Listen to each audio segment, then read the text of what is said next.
زیلانی رضی اللہ عنہ کا مختصر سا تعارف۔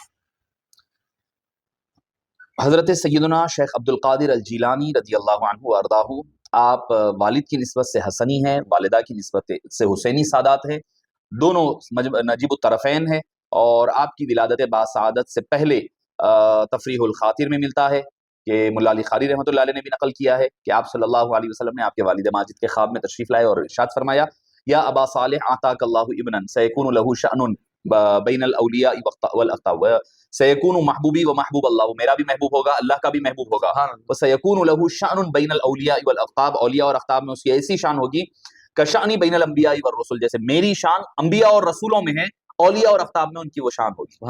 جو محمد کیا ہے کہ درمیان انبیاء، غوث اعظم رضی اللہ عنہ کے لیے اولیاء کرام میں وہی مقام و مرتبہ رکھا گیا ہے۔ آپ کا مختصر تعارف یہ ہے کہ آپ مادرزاد ولی ہے، ولادت سے پہلے آپ کی ولایت کا چرچا ہو چکا ہے۔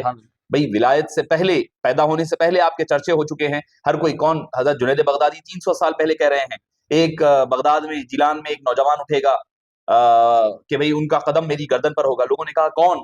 آپ نے فرمایا ان کا نام یہ ہوگا سید الاولیاء ہوں گے، قطب العارفین ہوں گے، فلاں فلاں، آپ کی تعریف 300 سال پہلے بیان فرمائی ہے۔ تو لوگ انتظار کرتے رہے، تمام اولیاء کرام آپ کی آمد کا انتظار کرتے رہے۔ پھر جب آمد ہوئی ہے تو اس کے باوجود، مادرزاد ولی ہونے کے باوجود، آپ نے علم وہابی سب کچھ وہابدن عطا ہو گیا، مگر اس کے باوجود آپ نے کسبن حاصل کرنے کی طرف کوشش کی، بلکہ آپ نے اپنے شہر کے علماء کرام سے، فقہا سے، متکلمین سے سب سے علوم ظاہری حاصل کیا، پھر بغداد تشریف لے گئے، وہاں کے علماء سے علم دین حاصل کیا، پھر اس کے بعد معرفت کی طرف تشریف لائے۔ آپ اکثر لوگ بڑے پیر کی کرامات سنا کر خاموش ہو جاتے ہیں، میں سمجھتا ہوں بڑے پیر کی سب سے بڑی کرامت آپ کا علم ہے۔ سبحان اللہ، سبحان اللہ، آپ کا علم ہے سب سے بڑی کرامت، کیونکہ بڑے پیر بذات خود فرماتے ہیں، میں کہوں آپ کہوں تو الگ بات ہوگی نا، بڑے پیر جب خود فرمائیں، آپ کا قصیدہ اٹھا کر سنیں آپ، جی، درست علما حتی صرت خطبا، میں قطبیت کے مقام پر پہنچا تو علم حاصل کر کے پہنچا۔